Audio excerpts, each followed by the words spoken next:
Welcome to the Shergroup podcast, where we share ideas on how to help businesses grow and prosper in the online world. Join host, Chief Shergroupie Claire Sambrook as she discusses her digital journey and how Shergroup is helping thousands to keep their business flowing and growing. Here on the Shergroupie podcast.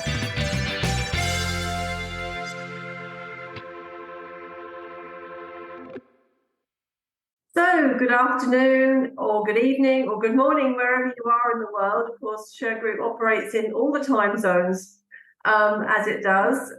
So, hello to everyone that watches our show, and I hope you're all in a good place. And today, I'm delighted to introduce our very special guest, Mr. Scott Purcell, who is the CEO of ACA International, the leading credit association in the United States, and he is offered to come and talk to us about ACA. So for all of you in the credit function across the world, actually, I think Scott is a really interesting person to talk to, and we're going to get into the interview in a moment. Before we do, as I always do on this show, I always give a shout out to my number one fan and to Shergroup's number one fan, Ross Saunders, who is in Norfolk, England today. So, hey, Rossi, hello to you. I think Scott wants to say hello. Claire, thank you so much. And indeed, Ross, what a privilege to talk to the number one fan. I hope you're having a great day, and I hope you enjoy the conversation here today. Okay, I'm sure he will, Scott. He loves hearing all of our guests talking about their expertise and how it impacts and adds value to Shergroup in our travels. So, look, thank you so much for doing this. I know you're a hell of a busy. Tell us about ACA International as a trade association and a leading educator of credit in the United States. Who are its members? And just tell us a bit about it. Claire, thanks so much. The trade association itself started in 1939, so has quite a big track record. Currently, we have about 1,700 members. Most of those are third-party collection agencies. That also involves first-party work, asset buyers, collection attorneys, creditors, as well as international members, and of course, the affiliates who provide goods and services to the industry as well. And really, if you look at the big picture, advocacy, both at the federal and state level, is one of the greatest value adds for an ACA member. Then we have education as well as credentialing. And I know in the UK, credentialing is big. It's a great way to demonstrate your knowledge and being on top of your game in that regard. We also have something called the Industry Advancement Fund. So we also help fight the fight, particularly for frivolous lawsuits or bad precedent-setting suits by banding together and working to solve those kinds of problems on a larger scale, but collectively. I love that facet. As I've got to talk to you and learn more about ACA, I love this advocacy role for a trade association.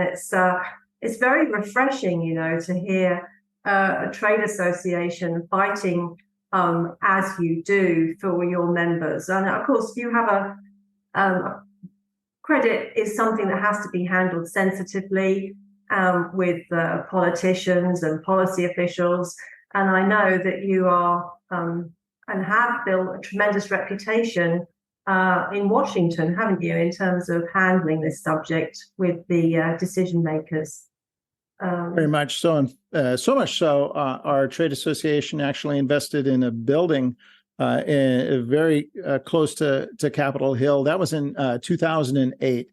So we do have several people in that office.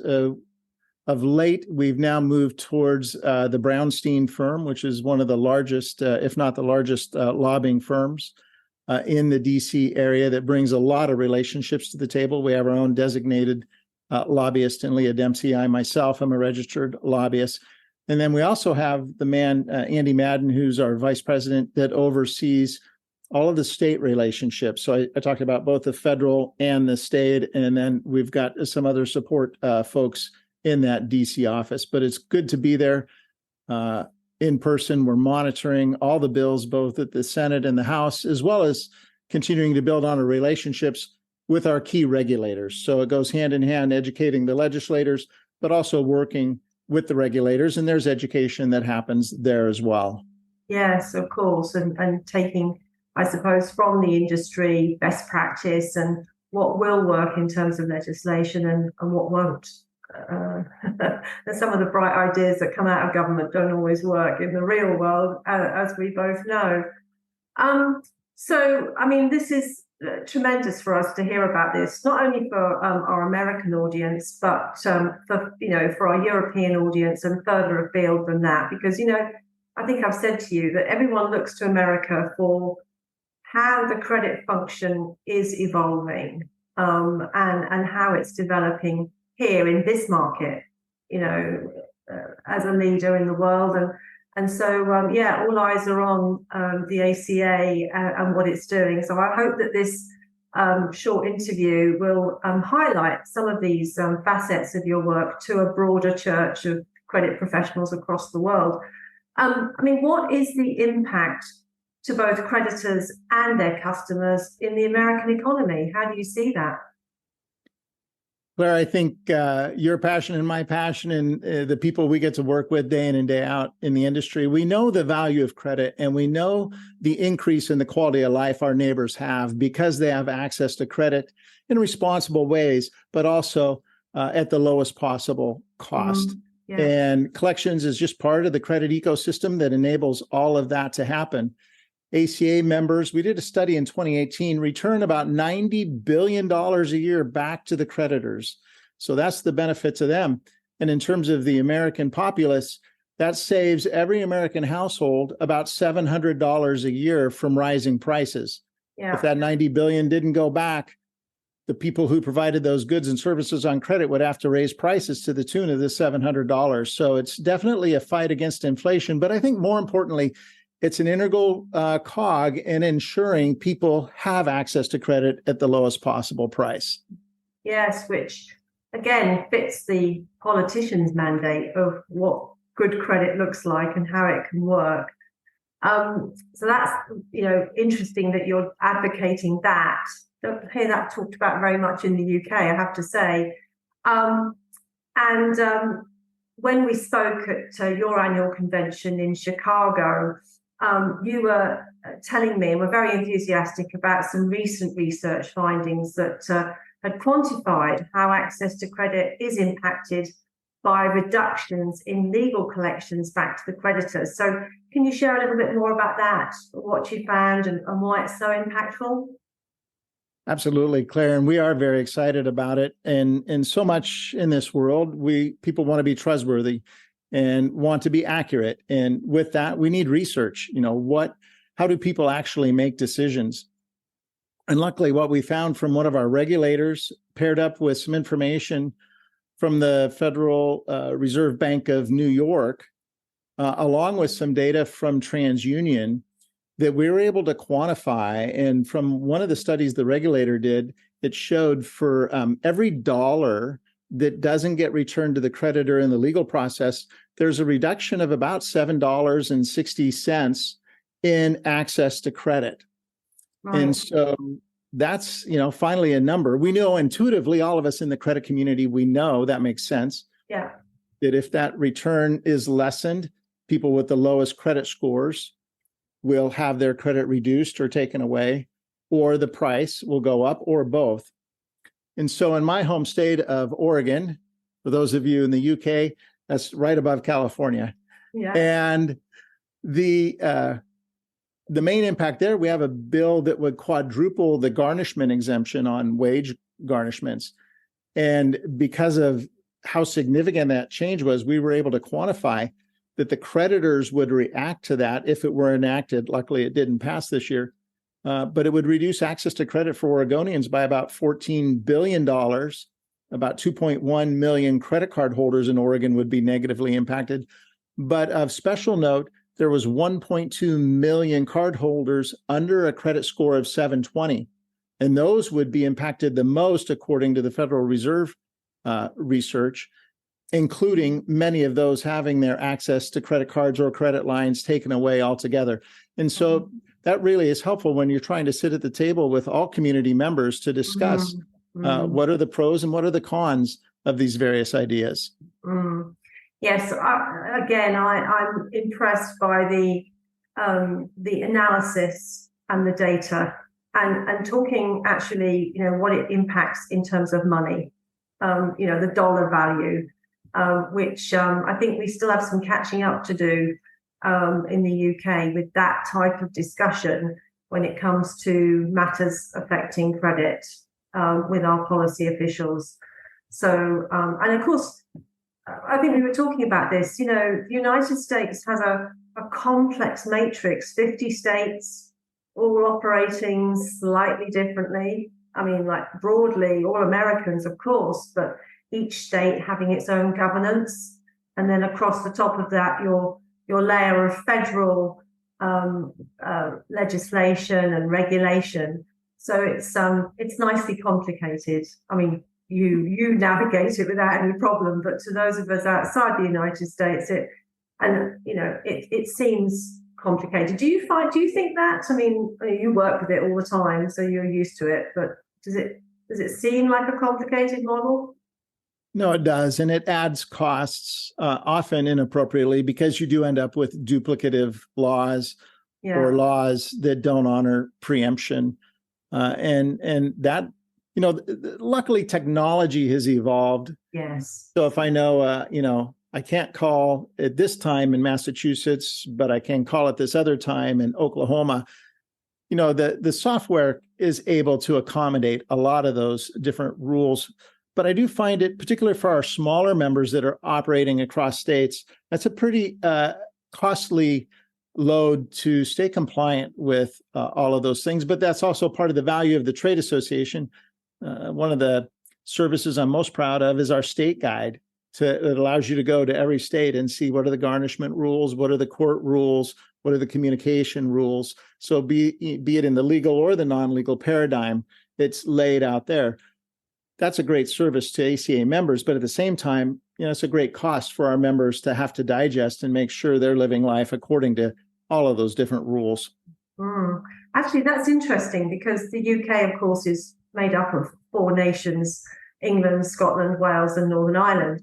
And I don't think we have a resource like that, mapping the differences between our 4 small, tiny rock nations and the United States. So well done, US, for getting that together, and for ACA, because I think that's a really valuable resource if you're working in the collections credit space and trying to get it right across a wide geography.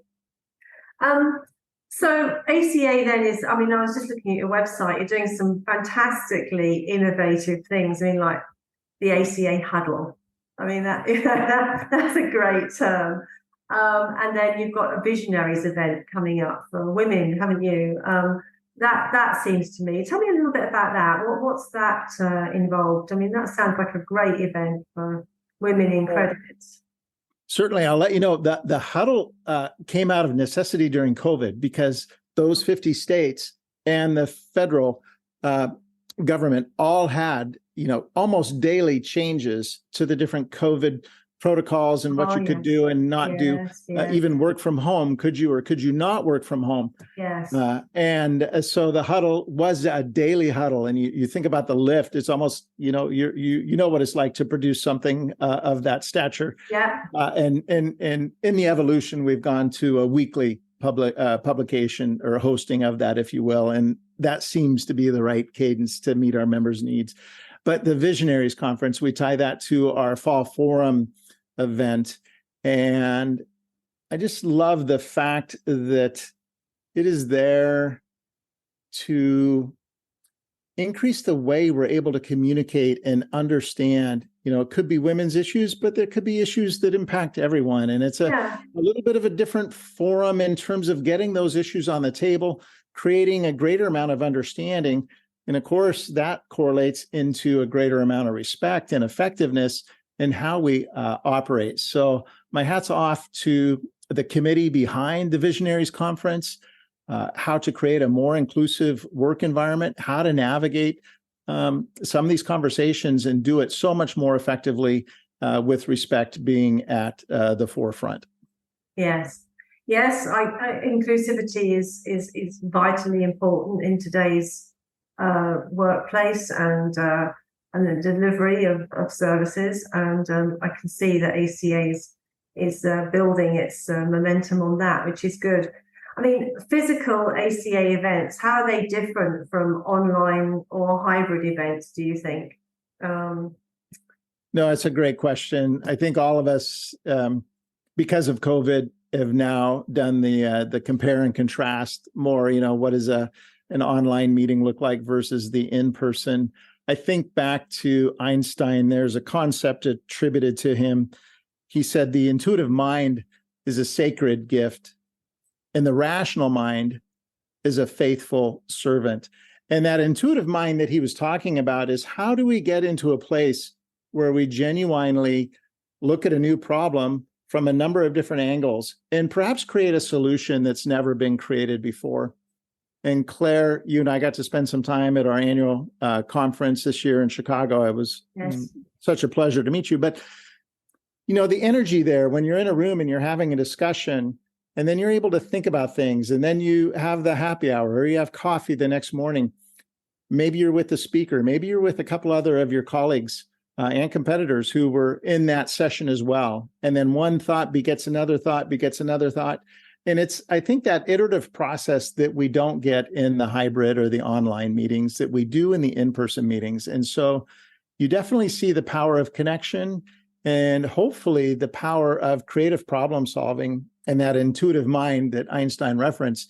We need some new solutions because some of the problems we're looking at, we've never faced before. And so I think it takes that community and that idea generation and that thinking process to really allow some breakthroughs. And of course, it's the breakthrough that allows us then to grow our revenues as well as ensure we maintain our profitability. That's what it's about, in making sure we meet our clients' needs.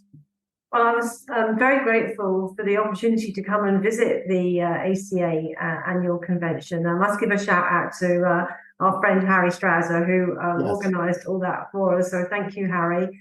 But I was so impressed by that feeling of community and, shall I say, family as well within the ACA. And you had a marvellous dinner in the evening that I was there, and your new president was installed, David Williams, and I think his pa was president before him, and he was there, and it was just a lovely, lovely event.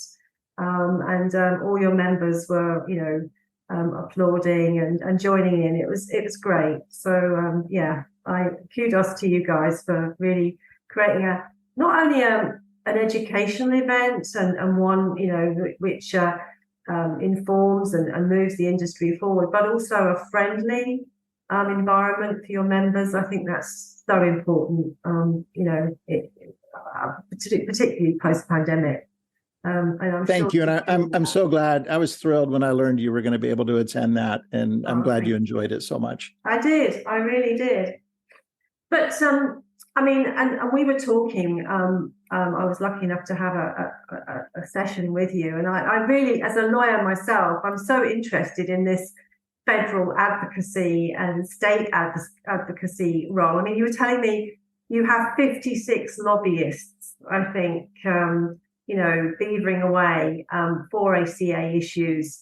That's one facet of it. I mean, tell me about the scope of this, because I think this is unusual for a trade association in credit to have this much clout.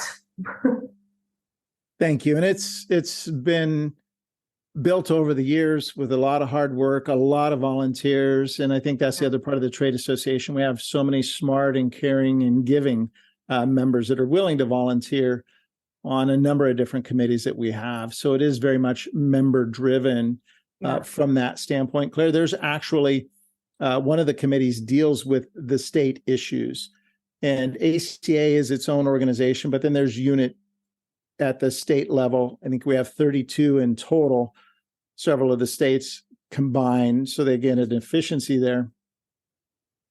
But Andy Madden, the vice president I told you about earlier, He actually works with those state and unit leaders throughout the country, and they monitor about 900 legislative bills per year. It's crazy when you think about how many bills are out there that affect debt collection. But then working through with the local people and then the lobbyist at the unit level, that is where so much of that good advocacy is able to go. Our members will have relationships with members of Congress. They'll have had them into their office. They take years building these relationships. They're just like any other relationship. It's a matter of give and take. It's a matter of sharing insights. It's a matter of showing up. But they do that very effectively. And so while we don't necessarily stop all well-intended but bad legislation, often we make it significantly better than when it started because they know we're honest actors. We show up. We care about our community. We care about people's access to credit. We're an integral part of that. We're also often working in coalition with creditors, banks, credit unions. It could be healthcare providers on that side, utilities. A number of different coalitions will build because often it's the same issue, especially in the credit ecosystem, since there are so many parts and pieces that absolutely one affects the other. We're able together to go in that larger community, present the information, do the education, and often get really good outcomes. But it's a lot of work. 900 pieces of legislation a year, you said, and there's a lot of data around that, and collection of data and submission of building reports and documentation to advance a particular argument. I've done some of that in my career, and I did it on a much smaller scale. So I know what you guys are looking at in terms of that. But I think it's a real platform, which I hope that people listening to this in their jurisdictions outside of the United States will think about, well, how can we influence our government? How can we influence our policy officials to make good decisions on credit? Because we all need it. It's a function of modern life. Again, as I say, the United States really flies the flag for what that looks like.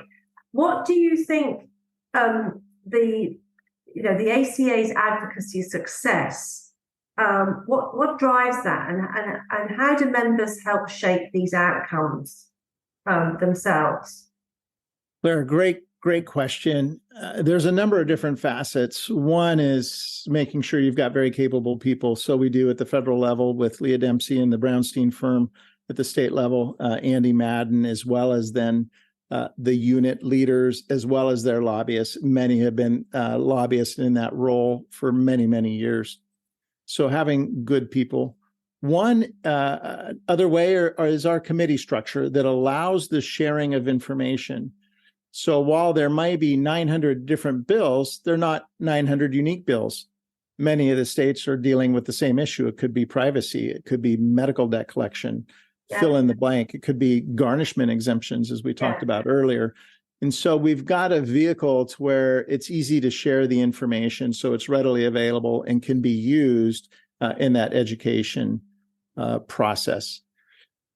Getting members, and many of our members at first might even be afraid of it. They think of a legislator as like, oh, almost like a celebrity. But they're just people, and they're most of them trying to make good decisions. And in order to make a good decision, they need to understand the issue. And often an issue gets raised from one side that's not considering the other points of view. And so once they realize it's a relationship like any of our other relationships, it's a matter of showing up. It's a matter of sharing what you know and knowing that you've got colleagues throughout the country or even in your same state, if it's a state issue, that are there to support each other, and then making sure those resources are brought to bear. And so from a process standpoint, ACA's so many years of practice at it, and we continue to refine it. We have a great culture that enables all of that to come together and to be very, very effective. Yes, I can see that. And do you, how does an ordinary ACA member, move into a situation in which they're having some say, some influence in these policy making decisions, meeting a congressman? I mean, that's a great step up in anyone's career, is to influence the outcome of legislation. How does that work in ACA? A number of different ways. One, at the state level, or what we would say is the unit. I talked about the 32 different units. Yeah. Often they will have their own meetings, and at those meetings there will be a legislative, maybe even a legislative day. I think of our California unit. And so they organize a number of different members. And typically government is itself focused in committees. So there's, it's not like all the members of Congress. It's just a certain number of members that are on a committee that deal with issues that affect our industry. And so working with the lobbyists, working with ACA staff, making those introductions. I think of one of our California members who was in the district for Maxine Waters. She happened to be the national House member that was the chair of the House Financial Services, the committee in the House that's most relevant for us. And we arranged a meeting with their office and coached them a little bit ahead of time, and they just did a superb job just telling their story. What is your office like? Who are your clients? What are your employees? I think a lot of, and this may be true across the pond, there's a lot of people that have done really, really well in our industry, even without having a college education. They make very good money. They're skilled professionals. They've got their credentials. They are people of impact in their communities. And often the legislators don't know or understand that part of our industry. So just letting them know. In America, I think 76% of our workforce is women. And that's not very well known, along with you don't have to have a college education to be successful, and yet you can still be a professional. So things like that are fairly straightforward, but things that we take for granted at times. And it's just that simple. And so ACA is there to coach and practice, open the door, make those relationships.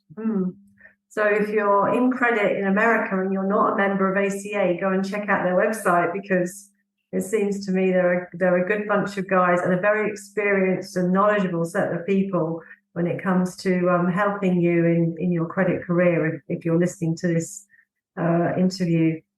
So, I mean, I see the value of ACA in the American credit industry. But you have international members of ACA.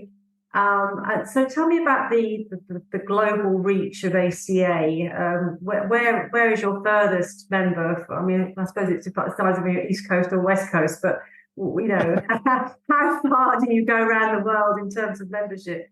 Oh, Claire, that's a great question. I think we had 10 or 11 countries represented at convention this year, which was just phenomenal. And the reality is, some people face completely different problems. Some people face similar problems, but go about solving them a different way. And it's a delight to be able to be with international members both ways and pick each other's brains and understand how some of these problems get solved. I think about the Korean delegation, who often comes to convention. And there's only 32 collection agencies, I think is the right number, in South Korea. And it's a wonderful meeting we have during convention. And it's typically the CEO and either the incoming or outgoing president have a great dialogue. This year, we talked about just the paradigm of selling collection services to governmental entities who have debts to be collected. And what does that look like in the respective countries? You talked about Harry Strausser, a board member who I appreciate very much. Harry was instrumental in having a group from Central and South America that came, and there was just, the dialogue was rich, Claire, and there's just back and forth, people learning from each other. And I think that richness is part of what makes the international membership run well. I myself will be in Europe later this month for an international meeting. And so there's a lot of opportunities for companies in the American marketplace. There's a lot of opportunities to learn from each other. I think about the progression of the digital means of communication, but doing it within the right privacy paradigm. Yes. Everybody across the globe is trying to solve that problem and solve it well. We can learn from each other, and that makes life better. Yes. Well, of course, Europe does kind of lead the way in terms of privacy law, and the UK has its own particular, GDPR a legislation, which I think is a good thing in terms of protecting, individuals' data. What are the other main resources? You've got an international arm, you've got, education, advocacy. What other resources would you say ACA provides to its members? Definitely that being the point of connection. So we talked about convention, but the reality is we have many different points of connection where members come together for various meetings throughout the year. And I think that ability to convene makes for improved growth and profitability, as well as a lot of friendships, which I have many friends. Again, on the website, you can see the events that are planned throughout the year. It's a great program you guys have built. Very inclusive and fun. Making credit fun, which is what it's all about. Particularly for I say younger people coming into the industry. Making credit a career choice that they want to do and enjoy it. Absolutely. In fact, our board just approved a new program called Leaders Under 40. So it'll be recognizing leaders under the age of 40, really that next generation. And how are they leading? How are they managing? And putting the spotlight on them. And I'm really excited about that new program. We continue to evolve, and I really give credit to the strength of our board, who's able to look out and see the changes that are coming and make sure that we're responding. I'm also going to give a shout out to the ACA staff and management team. Likewise, these are people that care deeply about seeing our members succeed and are thinking about what is that next step. And of course, with our committee involvement, it's easy to stay connected to see the issues that are currently affecting the industry. Yeah, tremendous. And I heard that ACA approved some major changes to its governance structure last year. What are they about, and how did they come about? Well, Claire, as the world continues to evolve, and I don't know how it is in the UK and other parts of the world, but definitely there are a lot of pressures that affect collection agencies. And I talked about having 1,700 members. We think we're going to go down to about 600 members over the next 10 years. But we expect employment to either stay the same or even increase. And so what's driving that? Two things. One, I talked about the weight of regulation and the plaintiff's bar at times on the small shops. And oftentimes we do exit interviews for people that are going out of business. And they talk about it's not just one rule or law that cause them to decide to close the doors. It's the weight of all of them collectively. So that's one factor that impacts the number of agencies. The other is just consolidation. We have, like I think every industry, a fair amount of private equity now in the space. And so there's more merger and acquisition opportunities than there were before. There are definitely advantages to scale, particularly with some of the hard compliance costs that come with running a collection agency. And so those are two big factors driving that change. And so our board undertook a strike force that was very deliberative, had member agencies of small, medium, and large, people that had been involved in governance changes that we made 10 years ago, as well as geographically. Leaders of different types served on that strike force, and they came up with recommendations that ultimately were all approved the year before last. I think perhaps the most significance, Claire, is moving the board size from 15 down to 9 members so we can be more nimble. We also looked at how our committees are structured. Do we have too many or do we have too few? And made some course corrections there. So I'm very proud of the board and really looking ahead and saying, what does ACA need in order to respond to that changing set of circumstances in our membership? We're all living in a period of change, aren't we? And driving efficiency in all our organizations and the way that things were. It never stands still, does it? It's always about doesn't. pushing it forward. So it's good to hear that ACA took that on board and decided to, set up a strike force and do something about it. I love that. And so you're going to be, and thank you so much for this, ACA is going to be the main sponsor for the World Credit Congress that myself and the Shergroup team, and then the steering committee for the World Credit Congress are going to be involved in. And we're hosting that in October at Margaritaville in Florida next year. Apart from the venue, which is, that was Harry's choice. It's a very cool venue for an event. But what are you most excited about? How do you think that helps promote ACA's profile, do you think? Claire, thank you for the opportunity to promote it and play such a role, because we're thrilled that it'll be being convened in the U.S.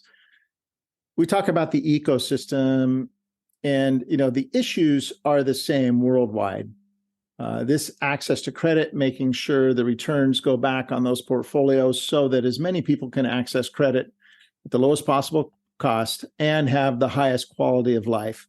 Yeah. Really, it is everybody in it together. And the fact that ACA and ACA members, the fact that it's on U.S. soil, will get to participate at an even higher level. We're excited about that, in part because of what I said earlier about our international membership. I think when we all come to the table and share those different points of view, those different ideas, the reason behind we do what we do, I think so much learning takes place at that point. And I talked about the intuitive mind. I think those creative ideas and solutions come to the table when we can have those different perspectives. And just hearing your own country's voice, precludes you from getting all those other views of how other people throughout the world have solved problems. So that's why we're excited. I think about the growth, not only in revenue, but in profitability. I think about the relationships. I myself do a lot internationally, and I so appreciate international relationships for the very same reason.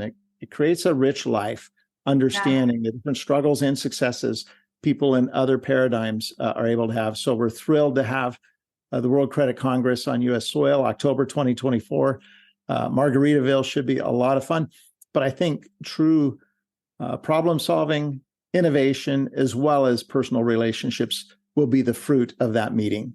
Absolutely. And there's a lot of innovation in the credit conference space coming from Mexico. Luis Perez, my good buddy down there, who got me involved in the World Credit Congress, is doing some extraordinary things in terms of making credit conferences and presentations informative and, dare I say, cutting edge, which I think is, again, a great reason to come and check out the Congress this time round. We'll be taking some notes from him, of course, your good self and the ACA board, and the steering committee. So we are extremely excited to be hosting this in what is a great part of the United States, but easily accessible from all corners of the United States, as well as the rest of the world. So it's a great place to come and find out more about credit in a fun environment, but obviously an education and informative one as well. So we look forward to seeing everyone there, and we look forward to ACA leading the way and being our sort of leading sponsor for the event. We're delighted, absolutely thrilled that you could be involved. So, Scott, I want to say again, thank you so much for your time today in guesting on Shergroup on the Sofa with me. I've learned even more about ACA, and just seeing you be the persona, a CEO of your organization, you can see that the world is open. The American credit industry is open for dialogue with the rest of the world, and that's such a support to the rest of the world. So I'm looking forward to seeing many people from all parts of the world come together next fall in Orlando. So thank you, my friend. Thank you very much for doing this. I appreciate it. For everyone else, please visit acainternational.org, which is the website for ACA. If you're a credit professional in the United States and you haven't joined ACA, you haven't checked them out, go and have a look and see what is on the menu for you in your career, and start to get involved. It's a great organization. And also, you guys are on LinkedIn. I'll put the links to your website and LinkedIn in the show notes to today's program. So thank you so much, Scott. Claire, thank you. It's been a privilege to have this conversation. Oh, you're very welcome. And for everyone else in our community, in Shergroup across the world, we're in the United States now. We're in the UK, India, and the Philippines. So for everyone that's listening, thank you for your support of Shergroup and this YouTube channel. You can check out our platform at shergroup.com, which has a host of different solutions for credit professionals and business leaders and managers. We believe that business should be easy and accessible. And you can follow us on Facebook, Instagram, LinkedIn, YouTube. Guys, we're doing all the channels, so just be there. As I say, don't forget to visit ACA International. All right. Thank you so much, Scott. Thank you. Bye-bye. Bye-bye. Thanks for listening to the Shergroupie podcast. To join our Shergroupie community, subscribe by going to our website at www.shergroup.com. Keep up with the latest Shergroup news across all our main channels, including YouTube, LinkedIn, and across all social media. Stay connected and begin building more business relationships.